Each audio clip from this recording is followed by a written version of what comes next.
Достар, Сұлтангереймен үй жұмысын жасап отырмыз.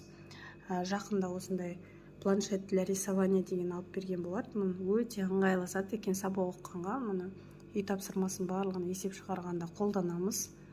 Сіздерге де алуға кеңес берем. Қымбат тұрмайды. 1500 теңге всего-то. Каспида 1200 теңгеден көрдім мен осының бағасын. Өте ыңғайлы, мына кнопкасы кішкене цветі кетіп қалыпты. Басқан кезде өзі жоқ болып кетеді. Қараңыздар.